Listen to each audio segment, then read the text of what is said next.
नमस्कार दोस्तों, my name is Amarjeet and welcome to the reading comprehension master series. दोस्तों, ये इस मास्टर सीरीज की पहली वीडियो है। इसमें हम रीडिंग कॉम्प्रिहेंशन को एक नए मेथड से पढ़ेंगे, जो कि है एबीक्यू मेथड।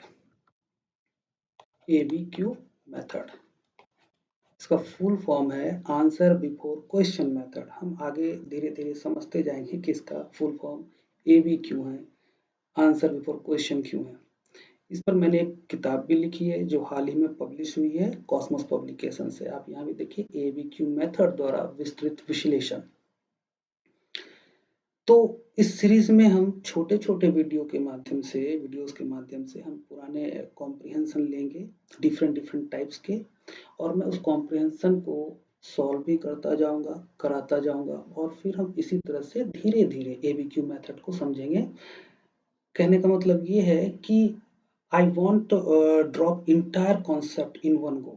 एक ही साथ हम पूरे कॉन्सेप्ट को नहीं जानेंगे। जैसे जनरली क्या होता है कि एक साथ पहले हम पूरे कॉन्सेप्ट को जान लेते हैं, उसके बाद हम प्रीवियस ईयर के क्वेश्चंस को लेते हैं और उस पर प्रैक्टिस करते हैं। लेकिन हम ऐसा नहीं करेंगे, हम प्रीवियस ईयर के क्वेश्चंस को लेंगे, प्रैक्टिस भी होती जाएगी और साथ ही साथ हम धीरे धीरे कॉन्सेप्ट को भी समझेंगे। सबसे पहले एक बात जान लेनी बहुत ज़रूरी है कि आखिर रीडिंग कॉम्प्रिहेंशन आपको कैसे हेल्प कर सकता है। क्योंकि अभी तक ऐसा होता रहा है ना कि रीडिंग कॉम्प्रिहेंशन पे स्टूडेंट टाइम देते हैं बट बिलीव नहीं करते, विश्वास नहीं करते। जैसे कि आप मैथ पे विश्वास करते हो कि मैथ अगर आप ठीक से प्रिपेयर कर लो तो अबाउट 40 क्वेश्चंस के अराउंड तो मैथ्स के ही होते हैं। फिर 12-15 क्वेश्चन के अराउंड रीजनिंग के होते हैं, तो मैथ और रीजनिंग मिला के आप क्वालिफाई कर जाओगे सीसेट। लेकिन जनरली ऐसा होता नहीं है, खासकर ऐसे स्टूडेंट के साथ जो आर्ट्स बैकग्राउंड के हैं, और ज़्यादातर स्टूडेंट आर्ट्स बैकग्राउंड के हैं और उनका मैथ वीक ही होता है। फिर भी रीडिंग कॉम्प्रिहेंशन को हम क्यों छोड़ देते हैं, या फिर एग्ज़ाम में भी हम लास्ट में रीडिंग कॉम्प्रिहेंशन को करते हैं, वो भी तब जब ऐसी ज़रूरत पड़ती है, जो कि पड़ती ही है। रीडिंग कॉम्प्रिहेंशन को छोड़ के चलने का जो मेन रीज़न है वो ये है कि इसमें जब आप टिक करते हो ना, तो आंसर पर टिक करते हो, ऑप्शन टिक करते हो, आपको खुद ही भरोसा नहीं होता कि ये आंसर सही है या नहीं। जबकि मैथ में एक मेथड होता है, उस मेथड के द्वारा आप क्वेश्चन को सॉल्व करते हो, आपका एक आंसर आता है और आप ऑप्शन में उस आंसर को देखते हो कि ये है, आप टिक कर देते हो, आप पूरी तरह से कॉन्फिडेंट होते हो कि आपका उत्तर सही है। रीडिंग कॉम्प्रिहेंशन में ऐसा नहीं है, क्योंकि अभी तक परसेप्शन ये बनाया गया है कि रीडिंग कॉम्प्रिहेंशन के आंसर वेरी करते हैं पर्सन टू पर्सन। हो सकता है कि मैं अपने लॉजिक के, जो भी मैं लॉजिक दे पाऊँ, उस लॉजिक के अकॉर्डिंग मैंने आंसर टिक कर दिया ए, लेकिन हो सकता है कि आप कुछ अलग लॉजिक दें और आपका आंसर बी आए, किसी और का आंसर सी आएगा। ऐसा परसेप्शन है, मैं ये नहीं कह रहा हूँ कि ऐसा होता है या यही रियलिटी है, नहीं, ऐसा परसेप्शन है। तो इस वजह से स्टूडेंट्स जो हैं, आप लोग हैं, वो डरे रहते हैं कि अगर आप कॉम्प्रिहेंशन पे भरोसा करके चले जाएं तो हो सकता है सी सेट आप डिस्क्वालीफाई कर जाएं, तो इसलिए मैथ पे ज़्यादा से ज़्यादा फोकस करते हैं। लेकिन हम लोग जानते हैं कि रीडिंग कॉम्प्रिहेंशन के अराउंड 27 क्वेश्चन होते हैं सी सेट पेपर में, और इस मेथड से अगर आप चलोगे तो 1 घंटे के भीतर ही उसके अंदर आप 27 के 27 क्वेश्चन बना सकते हो। बहुत ईज़िली कोई भी बना सकता है, आपको एक्स्ट्रा एफर्ट करने की ज़रूरत नहीं है। बहुत ही आसानी से हर कोई बना सकता है। वह भी स्टूडेंट बना सकता है, कॉम्प्रिहेंशन सॉल्व कर सकता है यूपीएससी का, जो कि 11th-12th में है या 10th में है, अगर इस मेथड से समझा जाए तो। बेसिकली आज तक हुआ क्या है कि जिन्होंने भी रीडिंग कॉम्प्रिहेंशन को समझा है, वो प्रीवियस ईयर के अकॉर्डिंग समझा है, और वहाँ पर भी जाकर के उन्होंने कॉन्सेप्ट को समझने की कोशिश नहीं की, उन्होंने ट्रिक देखा। लेकिन ट्रिक किसी एक पे काम करता है, किसी एक पे काम नहीं करता। कहीं वर्क कर रहा है, कहीं वर्क नहीं कर रहा। इसलिए हमें कॉन्सेप्ट को समझना होगा, और इसीलिए मैंने एबीक्यू मेथड डेवलप किया, ताकि रीडिंग कॉम्प्रिहेंशन का एक कॉन्क्रीट मेथड हो, एक कॉन्सेप्ट हो, जिस कॉन्सेप्ट के अकॉर्डिंग जब आप सॉल्व करें तो आपको पूरा भरोसा हो कि आपका उत्तर सही है। तो इसमें कई चरण हैं एबीक्यू मेथड को जानने के लिए। बेसिकली 3 ही चरण हैं। सबसे पहले आपको कॉम्प्रिहेंशन को समझना होगा कि आखिर कॉम्प्रिहेंशन है क्या, मीन्स इसका इंट्रोडक्शन। सेकंड, कि कैसे कॉम्प्रिहेंशन को पढ़ा जाता है। सिर्फ कॉम्प्रिहेंशन को ही नहीं, आप जो भी सब्जेक्ट पढ़ते हैं, कुछ भी टेक्स्ट पढ़ते हैं, उसका पढ़ने का एक तरीका होता है। जो कि मैं यहाँ आपको बताऊंगा। तो कैसे कॉम्प्रिहेंशन को रीड करना है, देन कैसे एनालिसिस करना है, क्योंकि अगर आप सही एनालिसिस करोगे तभी आप सही आंसर तक पहुंच पाओगे। तो इस इंटायर सीरीज में, इंटायर एबीक्यू मेथड में आप जो भी बातें जानोगे सब आपको नई लगेंगी,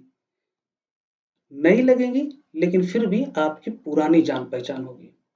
इसका मतलब क्या है आगे आप समझ जाएंगे।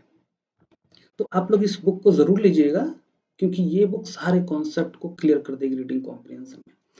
आज मैं एक बहुत ही अच्छा कॉम्प्रिहेंशन लेके आया हूँ, 2020 का ये कॉम्प्रिहेंशन है। अभी हम समझेंगे कि इसमें क्या डिफरेंट है। पहले इसको पढ़ लेते हैं एक बार। देखिए, आप चाहें तो पॉज करके पढ़ सकते हैं, वैसे मैं पढ़ दे रहा हूँ। भारत सबसे तीव्र विकसित होने वाली वैश्विक अर्थव्यवस्थाओं में से है, फिर भी यह विश्व में सबसे अधिक कुपोषित बच्चों का घर है। बहुत आसान सेंटेंस है, समझ ही सकते हो। एक तरफ कह रहा है कि भारत तीव्र विकसित होने वाली वैश्विक अर्थव्यवस्था है, दूसरी तरफ कह रहा है लेखक कि इसके बावजूद विश्व में सबसे अधिक कुपोषित बच्चों का घर भी है। सबसे ज्यादा कुपोषित बच्चे कहाँ हैं? भारत में। ठीक है, आगे चलते हैं। कह रहा है कि ऐसे भी क्षेत्र हैं जहां कुपोषण अपवाद नहीं अपितु सामान्य, नॉर्मल है। मतलब अपवाद नहीं है कि किसी किसी को कुपोषण है, नहीं, लगभग सभी बच्चे कुपोषित से ग्रसित हैं, मतलब सामान्य है। और सारे देश में हर वर्ष अपना 5वां जन्मदिन मनाने से पूर्व मरने वाले 1.1 से 3 मिलियन बच्चों में से लगभग आधे बच्चों की मृत्यु का कारण कुपोषण है। सिंपली आपको एक डेटा दिया गया है। जो बात फर्स्ट सेंटेंस में स्टेटमेंट में कहा गया है कि भारत सबसे अधिक कुपोषित बच्चों का घर है, तो आगे वो डेटा के माध्यम से आपको उसकी गंभीरता बता रहा है कि हाँ है। तो एक डेटा दे दिया गया है इस जगह पे। उसके बाद आगे देखिए, वे बच्चे जो जीवित रह जाते हैं स्थायी रूप से उस क्षति से ग्रसित रहते हैं जो उनके शरीर और मन में उपयुक्त खाद्यों पोषकों के पर्याप्त मात्रा में ना मिलने से हो चुकी होती है।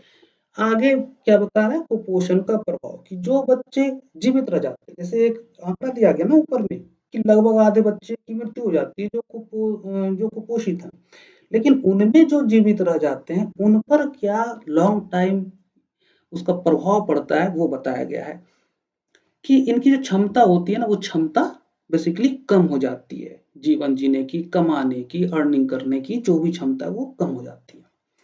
आगे कह रहा है कि 5 वर्ष से कम आयु के लगभग 44 मिलियन बच्चे अविकसित हैं, मतलब कुपोषण के शिकार हैं और अविकसित हैं, पूरी तरह से विकसित नहीं है। इससे उनको विद्यालय में सीखने और वयस्क होने पर जीविका कमाने में कठिनाई होती है, क्षमता प्रभावित होती है, तो ना वो स्कूल में ठीक परफॉर्म कर पाते हैं और उसके बाद जब वो जीविका कमाते हैं तो वहां भी वो 100% नहीं दे पाते हैं, तो पूरा जीवन प्रभावित होता है। उनकी जीवनकालीन उपार्जन क्षमता उनके स्वस्थ समकक्षों से लगभग 1/4 कम होती है। ये है पूरा कॉम्प्रिहेंशन। अगर मोटा मोटी देखा जाए कि कॉम्प्रिहेंशन में है क्या, तो सिंपली एक बात कही गई कि भारत में बहुत ज्यादा कुपोषित बच्चे हैं, कुपोषित बच्चों की संख्या बहुत ज्यादा है, एक बात यह कही गई। दूसरी बात, एक डेटा भी दे दिया गया इसी बात को जस्टिफाई करने के लिए कि हाँ भारत में बहुत अधिक संख्या में कुपोषित बच्चे हैं, एक डेटा दे दिया गया और आगे बताया गया उसका प्रभाव कि बच्चों का कुपोषण पर क्या प्रभाव पड़ता है। जो बच्चे जीवित रह जाते हैं कुपोषित बच्चे, तो लॉन्ग टाइम उसका लाइफ कैसे प्रभावित होता है कुपोषण से, तो विद्यालय में परफॉर्मेंस भी उसका उतना बेहतर नहीं होता, जीवन के हर एक क्षेत्र में जो वो बहुत बेहतर परफॉर्म नहीं कर पाता है। बस इतना सा ही कॉम्प्रिहेंशन। अब देखिए आगे क्या है। आगे मैंने विश्लेषण लिख रखा है, ठीक है। विश्लेषण, जब आप मेरी बुक लोगे तो वहां पे हर एक कॉम्प्रिहेंशन में, तो कॉम्प्रिहेंशन के बाद आपको ये विश्लेषण मिलेगा। विश्लेषण में क्या है कि कॉम्प्रिहेंशन की बात को ही कम शब्दों में बताया गया है। तो जब आप विश्लेषण पढ़ेंगे इस तरह से कॉम्प्रिहेंशन के बाद, तो धीरे धीरे आपको आइडिया लगने लगेगा कि हमें कॉम्प्रिहेंशन को कम शब्दों में कैसे समझना है। लाइन बाय लाइन हर बात को पढ़ के उसको याद रखने की जरूरत नहीं है, हमें उसे उसका क्रक्स जान लेंगे। तो जैसे आप विश्लेषण यहाँ पढ़ेंगे तो देखिए, भारत तेजी से बढ़ती वैश्विक अर्थव्यवस्था होने के बावजूद सबसे अधिक कुपोषित बच्चों का घर है, ये एक स्टेटमेंट था, एक फैक्ट है। फिर आगे कि 5वां जन्मदिन से पूर्व मरने वालों में से लगभग आधी की मृत्यु का कारण कुपोषण है, जो डेटा दिया गया था उसके बारे में।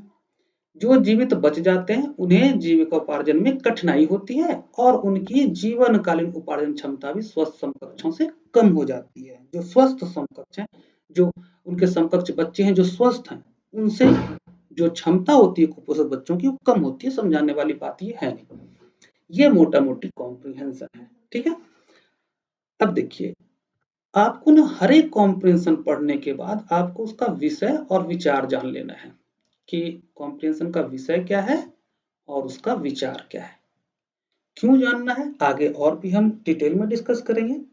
जब भी हम बातचीत करते हैं, कन्वर्सेशन करते हैं या माइंड में सोच रहे होते हैं या डायरी लिखते हैं या कुछ भी संवाद करते हैं किसी भी रूप में, तो उसका एक टॉपिक होता है, एक विषय होता है। विषय नहीं होगा तो आप किस बारे में बोलेंगे? तो सबसे पहले आप विषय निर्धारित करते हैं। तो यहाँ पर कॉम्प्रिहेंशन का विषय क्या है? भारत में कुपोषण की समस्या और उसका प्रभाव। अभी इसी की बात हुई, भारत में कुपोषण की समस्या और उसका प्रभाव। अब देखो, जब हम विषय का चयन कर लेते हैं तो उस विषय पे जो हमारे विचार होते हैं, जो हमारी जानकारी होती है, जो हमारी धारणा होती है, जो राय होता है, वही हम अभिव्यक्त करते हैं, एक्सप्रेस करते हैं। तो कॉम्प्रिहेंशन भी किसी लेखक ने लिखा। लेखक ने लिखने से पहले एक टॉपिक डिसाइड किया और उस टॉपिक पे लेखक की जो धारणा है, जानकारी है, विचार है, राय है, वही उसने रख दिया। तो यहाँ पर इस कॉम्प्रिहेंशन में लेखक का विचार क्या है? तो लेखक का विचार है कि कुपोषण बच्चों की मृत्यु का एक बड़ा कारण है। डेटा भी दिया गया है और इससे उनकी जीवनकालीन उपार्जन क्षमता भी घट जाती है। ये विचार है। बस एबीक्यू मेथड में सबसे इंपॉर्टेंट बात यही है, मैंने जो शुरू में कहा कि हमें कैसे कॉम्प्रिहेंशन रीड करना है, कैसे एनालिसिस करना है, ये सब क्यों करना है? ताकि हम ठीक ठीक विषय समझ सके कॉम्प्रिहेंशन का और ठीक ठीक उसका विचार समझ सके। जैसे हम विषय और विचार को समझे, अब आपका कोई भी क्वेश्चन का आंसर आप कर सकते हो बहुत इजीली। इसलिए नाम है एबीक्यू मेथड, क्योंकि आपको आंसर पहले से पता होता है कि आंसर किस तरह का होना चाहिए। ठीक है, तो ये है विषय और ये है विचार। चलिए आगे बढ़ते हैं।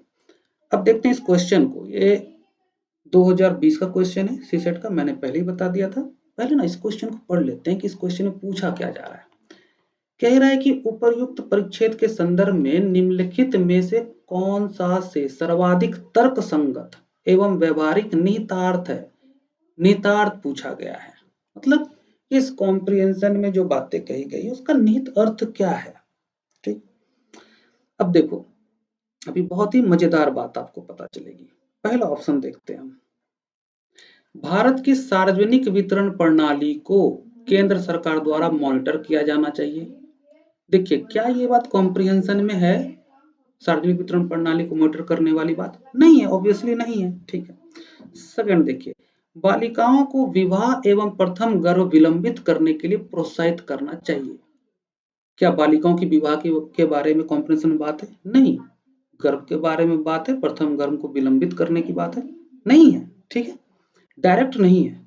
अब थर्ड भी देखिए, जन्म के तुरंत बाद नवजात को स्तनपान कराने हेतु माताओं को प्रोत्साहित करना चाहिए।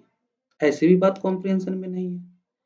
फोर्थ, सभी के लिए सुरक्षित पेयजल एवं उपयुक्त स्वच्छता सुविधाओं की आपूर्ति सुनिश्चित करनी चाहिए। इसका भी जिक्र कॉम्प्रिहेंशन में नहीं है।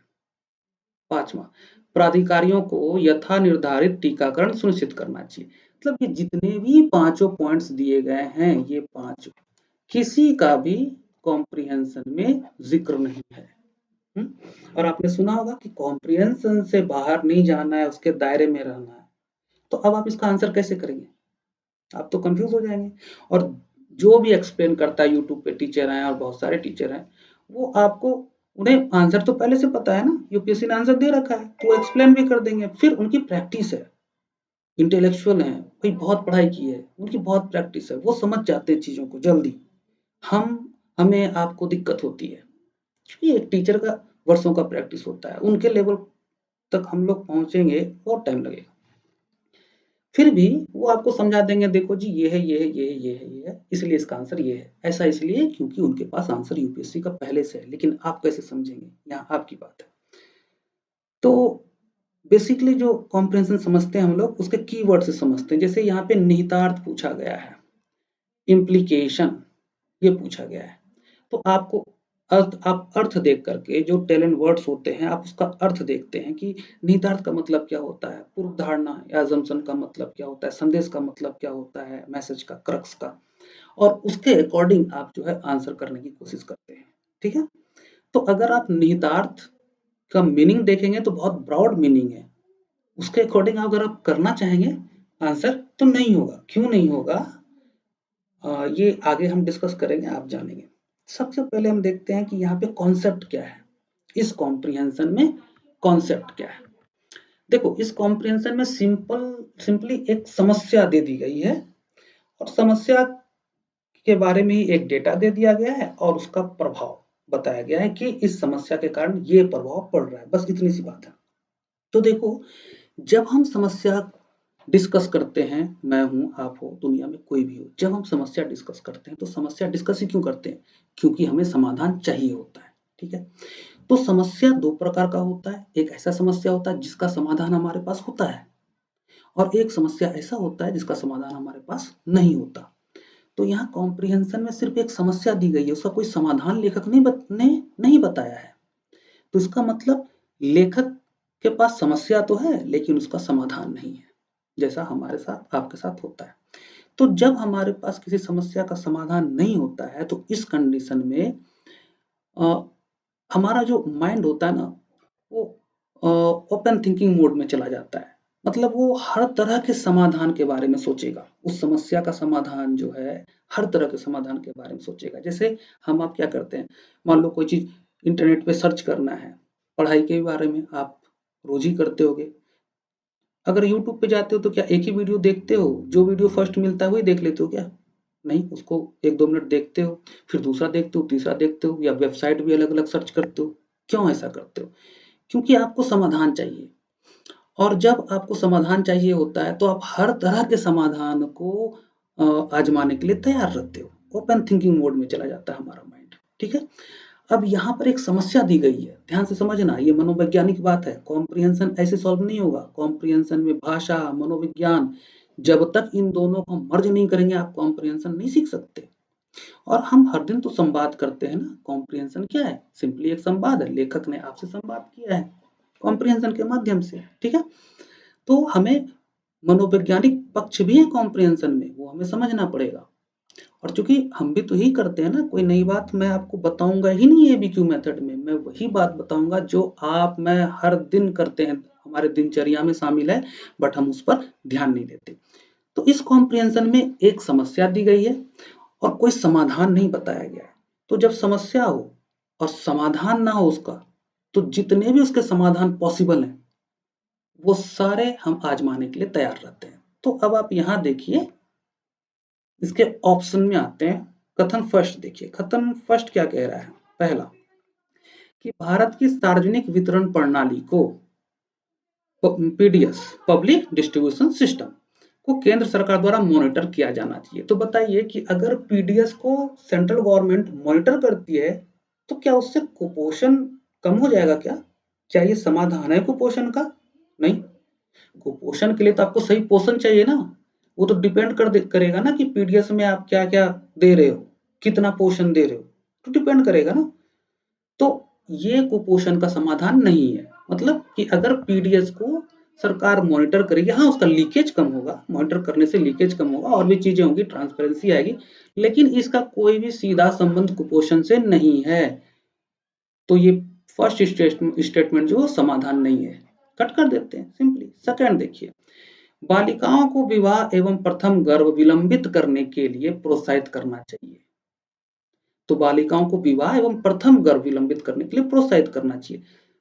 हम आप सभी जानते हैं कि कम उम्र में शादी हो जाए, कम उम्र में बच्चे हो जाए तो माता तो कुपोषण का शिकार होती है और बच्चा भी कुपोषण का शिकार होता है। तो अगर बालिकाओं को विवाह एवं प्रथम गर्भ विलंबित करने के लिए प्रोत्साहित करेंगे तो कुपोषण की समस्या कम होगी। तो ये एक समाधान है, 2 नंबर। ठीक है, तीसरा देखते हैं, जन्म के तुरंत बाद नवजात को स्तनपान कराने हेतु माताओं को प्रोत्साहित करना चाहिए। एड भी देखते हैं आप टीवी पे, जन्म के तुरंत बाद स्तनपान कराने के लिए बहुत सारे ऐड आते रहते हैं। क्यों आते हैं? ताकि बच्चा को न्यूट्रिशन मिल सके, शुरुआत में ही वो कुपोषण का शिकार ना हो, तो इससे भी कुपोषण कम होगा। ठीक है, तो 3 भी समाधान है, स्टेटमेंट 3 भी जो कॉम्प्रिहेंशन में समस्या दी गई है उसका समाधान है। फोर्थ देखते हैं, सभी के लिए सुरक्षित पेयजल एवं उपयुक्त स्वच्छता सुविधाओं की आपूर्ति सुनिश्चित करनी चाहिए। ऑब्वियसली इससे भी कुपोषण कंट्रोल होगा, इससे भी कुपोषण कम होगा, सुरक्षित पेयजल होगा, है ना, और उपयुक्त स्वच्छता सुविधाएं आपको मुहैया कराई जाएंगी तो कुपोषण कंट्रोल होगा काफी हद तक। तो चौथा भी इसका समाधान है। पांचवा देखते हैं, प्राधिकारियों को यथा निर्धारित टीकाकरण सुनिश्चित करना चाहिए। ऑब्वियसली टीकाकरण से भी कुपोषण कम होगा, तो अगर प्राधिकारी यथा निर्धारित टीकाकरण सुनिश्चित करते हैं तो उससे भी बच्चों में कुपोषण कम होगा। तो इस तरह से हम जानते हैं कि जो ये 2 नंबर है, 3 नंबर, 4 नंबर और 5 नंबर कथन, ये चारों कथन एक्चुअली में जो कॉम्प्रिहेंशन में समस्या दी गई है ना उसका समाधान बता रहा है, और पहला कथन समाधान नहीं है। तो समाधान बता रहा है, इसलिए इसका आंसर क्या होगा? बी, 2, 3, 4 और 5। अब आप समझ गए यहाँ कौन सा जो मेथड वो काम कर रहा है, कौन सा सिद्धांत काम कर रहा है। यहाँ पे निहितार्थ का अगर आप सिर्फ मीनिंग जान लोगे उससे नहीं होगा, उससे आप नहीं सॉल्व कर पाओगे इसको, ठीक है। और मान लेते हैं कि निहितार्थ जो इस जगह पे दिया क्वेश्चन में दिया है निहितार्थ, अगर निहितार्थ की जगह पूर्व धारणा लिख देता या फिर इवन संदेश लिख देता, ठीक है, उपनिगमन भी लिख देता, उपनिगमन लिख देता, कोई फर्क नहीं पड़ना था आंसर में, ना क्वेश्चन गलत होता ना ही आंसर गलत होता। अब ये हम आगे समझेंगे कि आखिर ऐसा क्यों है। तो क्वेश्चन में निहितार्थ की जगह पूर्व धारणा भी लिखा होता, संदेश भी लिखा होता, उपनिगमन भी लिखा होता, तब भी आंसर में कोई बदलाव नहीं होना था, ठीक है। तो हमें इन सभी वर्ड्स को जो टर्म्स हैं इनको हमें डिटेल में क्यों जानना है। पूर्व धारणा का मीनिंग आप जानते हो, संदेश का मीनिंग जानते हो सिंपली क्या होता है, उपनिगमन उपसिद्धांत का भी मीनिंग जानते हो, क्रक्स का भी मीनिंग जानते हो, लेकिन मीनिंग के अकॉर्डिंग आंसर नहीं होता है। आज तक आप लोग पढ़ते रहे मीनिंग के अकॉर्डिंग आंसर निकालना। और फिर एलिमिनेशन मेथड, क्या आप मैथ में एलिमिनेशन मेथड यूज करते हो? जब आप मैथ सॉल्व करते हो आंसर आ जाता है तो बस देखते हो कि वो आंसर किस ऑप्शन में है, फिर एलिमिनेट क्यों करेंगे। यहाँ एलिमिनेशन मेथड इसलिए आप यूज करते आए हो और टीचर करवाते आए हैं क्योंकि उनको पता ही नहीं है कि सही आंसर कौन सा है। तो ये जो एबीक्यू मेथड है ये आपको डायरेक्ट सही आंसर तक पहुंचाएगा, और जब आप इसकी थोड़ी सी प्रैक्टिस कर लेंगे तो आप में कॉन्फिडेंस आ जाएगा, ठीक है। तो इस सीरीज को हम कंटिन्यू करेंगे, कंटिन्यू रखेंगे, और ऐसे ही छोटे छोटे वीडियोस के माध्यम से हम पूरा एबीक्यू मेथड, इंटायर एबीक्यू मेथड समझ लेंगे। और देखो अभी से मैं क्यों शुरू कर रहा हूँ, जबकि बच्चे जो सीरियस होते हैं प्रीलिम्स को लेकर के जनवरी से होते हैं। अगर आप अभी से सीसेट में ये रीडिंग कॉम्प्रिहेंशन को आप धीरे धीरे करते रहोगे ना तो आपका कॉन्फिडेंस बन जाएगा। और यकीन मानो रीडिंग कॉम्प्रिहेंशन अगर आप कर लेते हो तो आपको मैथ में बहुत ज़्यादा दिमाग लगाने की ज़रूरत नहीं है, और आप जीएस पर भी फोकस कर लोगे। मैथ वैसे भी अधिकांश आप लोगों में से अधिकांश विद्यार्थियों का कमजोरी है, तो ज़्यादा दिमाग लगाने की ज़रूरत नहीं है। अकेला कॉम्प्रिहेंशन आपको सीसेट क्वालिफाई करवा देगा। मैथ रीजनिंग के कुछ क्वेश्चन बनेंगे, ये सारी बातें मैं आगे डिस्कस करता रहूंगा, अभी बहुत सारे वीडियोस आने हैं, ठीक है। तो आप नेक्स्ट वीडियो जरूर देखिएगा, और जितना से ज़्यादा हो सके इसको शेयर कीजिएगा। सही चीज़ें बच्चों तक पहुंचनी चाहिए ताकि उनको भी फायदा हो जाए। और जीएस पे ज़्यादा फोकस कीजिए, सीसेट मेरे भरोसे छोड़ दीजिए। गारंटी देता हूँ कि आप सीसेट में फेल नहीं होंगे, ठीक है। तो ठीक है, आज के लिए इतना ही, फिर मिलते हैं, नमस्कार।